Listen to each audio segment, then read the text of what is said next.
বন্ধুরা আজকে হচ্ছে ছোলার ডাল রান্না করব। এই প্রেসারে দুটো সিটি মেরে নিয়েছি, তারপরে লবণ হলুদ দিয়ে একটু গরম করে নিচ্ছি। আর এখানে হচ্ছে ফোড়নে দেব হচ্ছে শুকনো লঙ্কা, তেজপাতা, আর হচ্ছে কয়েকটা এলাচ, কয়েকটা কাঁচা লঙ্কা কেটে রেখেছি, কয়েকটা কাঁচা লঙ্কা, আর দেবো হচ্ছে আদা।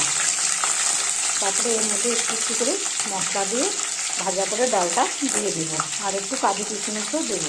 এটার মধ্যে একটু মিষ্টিও দিতে হবে। আর এই যে এখানে হচ্ছে আমি এর মধ্যে এখন কাজু কিশমিশটা দিয়ে দেবো, দিয়ে একটু নাড়াচাড়া করে অল্প একটু মশলা দিয়ে আঁচটাকে কমিয়ে তারপরে ডালের মধ্যে ঢেলে দিলেও হবে, আবার ডালটা এর মধ্যে ঢেলে দিলেও হবে। বন্ধুরা এখানে নিয়েছি গরম মশলার গুঁড়ো, ধনের গুঁড়ো, লাল লঙ্কার গুঁড়ো, কাশ্মীরি লঙ্কার গুঁড়ো আর জিরের গুঁড়ো। এর মধ্যে একটুখানি জিরে দিব, মশলাগুলো সব দিয়ে দেবো। মশলাটা আমার হয়ে গেছে, এখন ডালটা এর মধ্যে ঢেলে দিব। ডালটা ঢেলে দিয়েছি বন্ধুরা, এখন এটাকে একটু ঢেকে দিই। বন্ধুরা ডালটা হয়ে এসছে, এরকমই নামাবো, কারণ এরপরে ঢেকে রেখে দিলে আর একটু গাঢ় হয়ে যাবে। এখন নামানোর সময় একটুখানি আমি ঘি দেবো।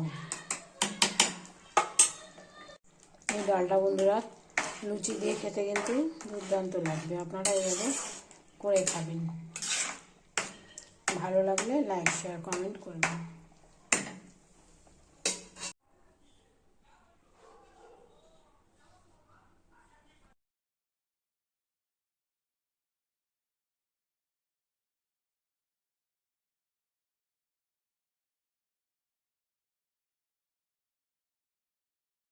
এই যে বন্ধুরা গরমা গরম লুচি আর ছোলার ডাল সাথে